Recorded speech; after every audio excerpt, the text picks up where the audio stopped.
And Pawan Kalyan గారిని interview చేసినప్పుడు experience ఏంటి? ఎలా అనిపించింది అంత పెద్ద వ్యక్తిని ఇంటర్వ్యూ చేయడానికి? ఎప్పుడు చేశారు ఇంటర్వ్యూ? లాస్ట్ టైం ఎలక్షన్స్లో చేశాను. ఓకే. అంత పెద్ద వ్యక్తిని ఇంటర్వ్యూ చేసినప్పుడు యాక్చువల్గా పవన్ కళ్యాణ్ గారు ఆ టైంలో చాలా బిజీ ఉన్నారు. మొత్తం అన్ని మీడియా ఛానల్స్కి ఇంటర్వ్యూ చేసేసి వెళ్ళిపోతున్నారు, హడావిడిగా వెళ్ళిపోతూ ఉంటే నేను సడన్గా వెళ్ళి సార్ ఇలా మీకు టైం లేదు, బట్ నాకు ఇలా ఇంటర్వ్యూ కావాలి, జస్ట్ 2 minutes అని అడిగాను. పక్క నుంచి వాళ్ళకి పవన్ కళ్యాణ్ గారు పక్కన వేరే వాళ్ళు, లేదండి అస్సలు టైం లేదు, సార్ వెళ్ళిపోవాలి అర్జెంటుగా అని చెప్పేసి అంటే, నువ్వు ఆగు అని చెప్పి వాళ్ళని ఆపి ఓకేనమ్మా చేద్దామని చెప్పేసి అన్నారు. నేను తొందరగా మైక్ తీసుకొచ్చి ఆయన ముందు పెట్టి ఆయన చూస్తూ క్వశ్చన్స్ అడగడం మర్చిపోయా. ఆయన ఎంత క్యూట్గా ఆయన స్మైల్, ఆయన క్యూట్నెస్ చూసి నేను అంటే నేను ఎప్పుడు మనం మామూలుగా అంత ఫియర్ ఉండదు కదా, మనం ఏ పొలిటీషియన్ని చూసినా ఏ సెలబ్రిటీస్ని చూసినా మనం ఈజీగా క్వశ్చన్స్ అడిగేస్తూ ఉంటాం. ఫస్ట్ టైం అనమాట నేను పవన్ కళ్యాణ్ గారిని చూసి కాసేపు అలా ఉండిపోయాను, ఏం అడగాలో గుర్తులేదు. తర్వాత ఆయన అడగండి అంటున్నారు, అప్పుడు వెంటనే ఇదయ్యే క్వశ్చన్స్ అడిగాను. అడిగాక నవ్వారనమాట, వెళ్తూ నైస్ బాగా చేసావు అని చెప్పేసి అన్నారు. Oh thank you so much sir అని చెప్పేసి ఆయన లిఫ్ట్లో వెళ్ళిపోతూ ఉంటే వెళ్తూ థ్యాంక్ యూ అని చెప్పేసి అన్నారు. సో నేను లైఫ్లో ఎప్పటికీ మర్చిపోలేను అది.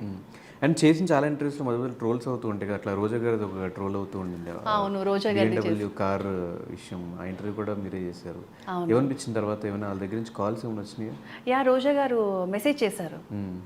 అంటే రోజా గారు ఫ్యామిలీతో చాలామంది ఇంటర్వ్యూస్ చేశారు, బట్ నేను చేసిన ఇంటర్వ్యూ బాగా ట్రెండ్ అయింది. తర్వాత రోజా గారు అన్నారు చాలా బాగా చేసావు ఇంటర్వ్యూ అని చెప్పేసి అన్నారు. థ్యాంక్ యూ సో మచ్ అని చెప్పేసి మెసేజ్ చేశాను. హ్యాపీ అనిపించింది, ఎందుకంటే అంతా నేను నా ఓన్ కంటెంట్తో అడిగేశాను అనమాట. సో బాగా వెళ్ళింది. ఎవరిని ఇంటర్వ్యూ చేసినప్పుడు ఎక్కువ భయం వేసింది? అసలు ఇప్పటివరకు నేను పవన్ కళ్యాణ్ గారిని చూసినప్పుడే కొంచెం ఎగ్జైట్ అయ్యాను, బట్ ఎప్పుడు దేనికి ఎవరికి నా లైఫ్లో ఇప్పటివరకు ఎవరికి భయపడలేదు. ఎవరి ఇంటర్వ్యూ బాగా వరస్ట్గా చేసే ఇంటర్వ్యూ అనిపించిన ఇంటర్వ్యూ ఎవరిది? ఇప్పటివరకు నేను ఏ ఇంటర్వ్యూ చేసినా కొన్నిసార్లు బ్లాంక్ అయిపోతూ ఉంటాం కదా, అవతల పక్కలు చెప్పే ఆన్సర్స్ కొంచెం బ్లాంక్ అయిపోతూ ఉంటాం కదా, అలాంటి సందర్భాలు ఏమైనా వచ్చినాయి? అస్సలు లేదండి. అసలు నేను యాక్చువల్గా ఒక ఇంటర్వ్యూ ఉందంటే నేను ప్రిపేర్ అవ్వను.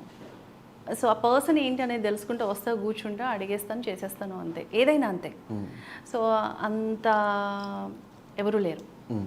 సో మీడియాకి రాకముందు కానీ మీడియా ఫీల్డ్లో చేస్తున్నప్పుడు కానీ ఏమైనా స్ట్రగుల్స్ ఫేస్ చేశారు, ఫినాన్షియల్గా కానీ ఫ్యామిలీ పరంగా కానీ? లేదు, ఫస్ట్ నేను మీడియాకి వస్తున్నప్పుడు మా ఫాదర్ మా డాడీ వాళ్ళు అసలు ఒప్పుకోలేదు. మీడియా అంటే యాక్సెప్ట్ చేయలేదు, ఇండస్ట్రీ అని యాక్సెప్ట్ చేయలేదు. బట్ కొంచెం అప్పుడు మాత్రం నాకు చాలా మా పేరెంట్స్ని కన్విన్స్ చేయడానికి నాకు కొంచెం టైం పట్టింది. సో మా బ్రదర్ సపోర్ట్ తోటే నేను మీడియాకి వచ్చిన, ఇండస్ట్రీకి వచ్చిన. మా బ్రదర్ సపోర్ట్ బాగుంటుంది. ఫినాన్షియల్గా ఏమైనా ఇబ్బంది పడిన సందర్భాలు? అసలు అలాంటిది ఏం లేదు.